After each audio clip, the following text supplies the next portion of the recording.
ನಮಸ್ಕಾರ ಪ್ರಜಾಪ್ರಭುಗಳೇ, ನಾನು ವಿಜಯ್ ಕುಮಾರ್. ಪ್ರಜಾಪ್ರಭು ಚಾನಲ್ಗೆ ಸ್ವಾಗತ. ಈ ದಿನ ಈ ರೆಡ್ ಎನರ್ಜಿ ಡ್ರಿಂಕ್ ಬಗ್ಗೆ ಮಾತಾಡೋಣ. ಅಂದರೆ ಈ ನಮ್ಮ ಮಕ್ಕಳುಗಳು ಈ ರೆಡ್ ಎನರ್ಜಿ ಡ್ರಿಂಕನ್ನು ತಮಗೆ ತಿಳಿದೋ ಕುಡಿತಾ ಇದ್ದಾವೆ. ಅದು ವೆರಿ ಡೇಂಜರಸ್. ಅದು ಕೆಫೀನು ಮತ್ತು ಹೈ ಶುಗರು, ಸ್ಟಿಮ್ಯುಲೆಂಟ್ಸ್ ಎಲ್ಲ ಹಾಕಿರ್ತಾರೆ. ಅದು ಖಂಡಿತ ಅವ್ರ ಜೀವನನೇ ಭವಿಷ್ಯನೇ ಹಾಳು ಮಾಡುತ್ತೆ.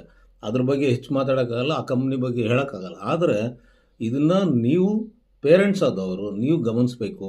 ಏನು ಕುಡಿತಾ ಇದ್ದಾರೆ ಅವರು, ಏನು ತೊಗೊತಾ ಇದ್ದಾರೆ, ಇದ್ರ ಬಗ್ಗೆ ನೋಡಿ. ಅವ್ರಿಗೆ ಕೇವಲ ಬರೀ ಮೊಬೈಲು, ಒಂದು ಗಾಡಿ ಖರ್ಚಿಗೆ ಪಾಕೆಟ್ ಮನಿ ಈ ಥರ ಕೊಟ್ಟರೆ ಸಾಲದು. ಅವ್ರು ಯಾರ ಜೊತೆ ಹೋಗ್ತಿದ್ದಾರೆ, ಯಾರು ಸಹವಾಸ ಮಾಡ್ತಿದ್ದಾರೆ, ರಾತ್ರಿ ಹೊತ್ತು ಎಷ್ಟು ಗಂಟೆ ಮಲಗ್ತಾನೆ, ಆ ಮೊಬೈಲ್ ಏನು ಲಾಕ್ ಮಾಡ್ಕೊಂಬಿಟ್ಟಾನ, ಪಿನ್ ಹಾಕೊಂಬಿಟ್ಟಾನ, ಏನೇನು ಮಾಡ್ತಾವ್ರಿ ಇವರು, ಈ ವಿಚಾರ ಎಲ್ಲ ನೋಡಬೇಕು. ಆ ವಿದ್ಯಾಭ್ಯಾಸದ ಕಡೆ ಗಮನ ಕೊಡಿ. ಅವ್ರನ್ನೆಲ್ಲ ಸತ್ಪ್ರಜೆ ಬೆಳೆಸ್ಬೇಕಲ್ಲ.